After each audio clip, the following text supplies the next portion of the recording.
Bonjour et bienvenue sur mon jardin dans les Landes.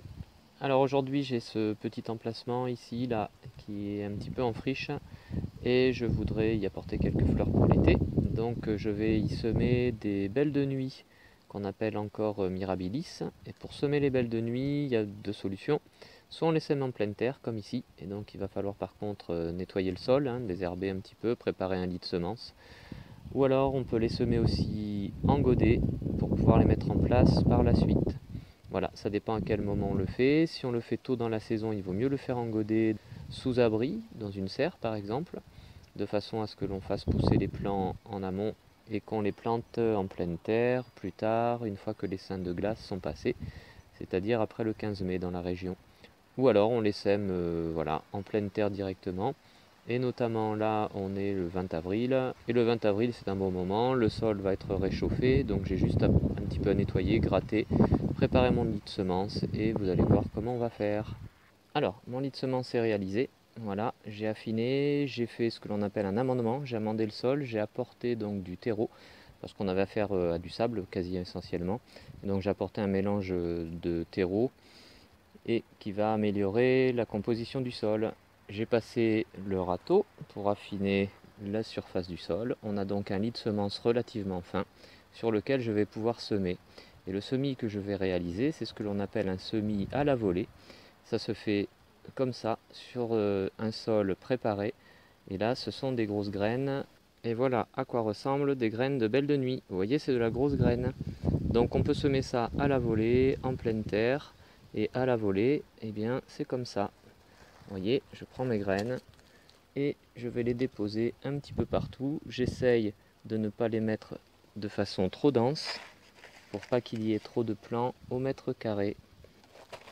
Voilà, je vais en mettre un peu plus loin ici. Et puis ce qui va se passer de toute façon, c'est que quand elles vont avoir germé, les graines, je pourrai les repiquer pour les mettre ailleurs et donc les éclaircir si j'ai fait un semis trop dense.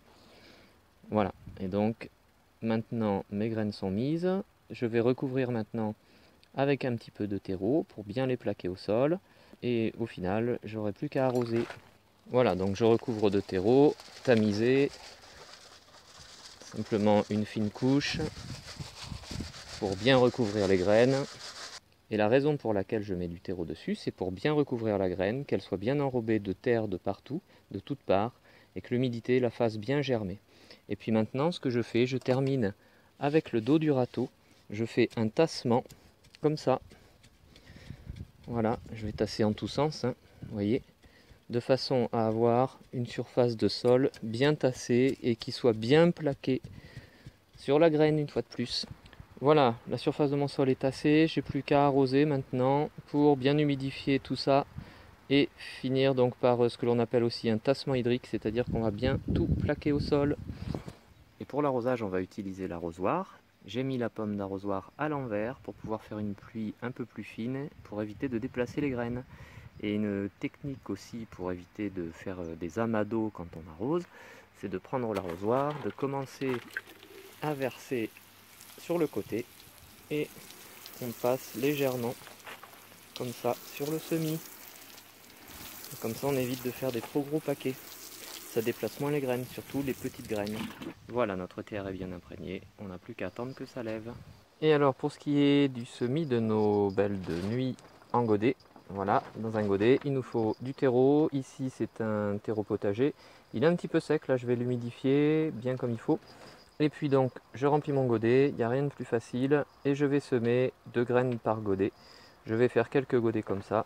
Voilà, il n'y a rien de plus simple, donc je remplis mon godet de terreau. Je tasse. En fait, je fais un semis comme pour les capucines, pour toutes les grosses graines. Vous pouvez voir la vidéo ici pour le semis de capucines. J'ai donc fait mon remplissage de godet, mes deux petites, éventuellement mes deux petits poquets ici, et je vais mettre une graine dans un poquet, une graine dans l'autre. Il y en aura bien une des deux qui va germer. Si les deux germent, j'en prendrai une pour éclaircir et je la repiquerai ailleurs. Voilà, et là je recouvre. Hop, avec du terreau, je tasse. Et l'opération finale, toujours, c'est l'arrosage. Je positionne ici sur mon étagère de culture et je vais arroser. Et vous voyez les capucines qui sont là. Et l'arrosage en pluie fine, là aussi, pour bien détremper le terreau. Alors là, je vais m'y prendre à plusieurs fois parce que mon terreau était un petit peu sec. Le temps que ça s'imbibe, je vais maintenir humide jusqu'à ce que les graines germent, jusqu'à la levée.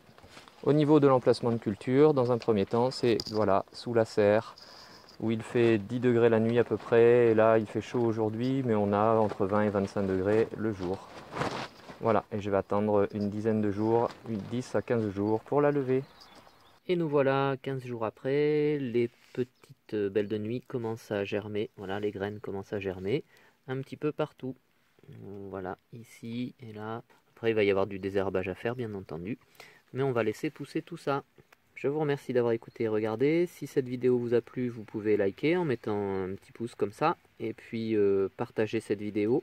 Et si ce n'est pas déjà fait, merci de vous abonner. Au revoir.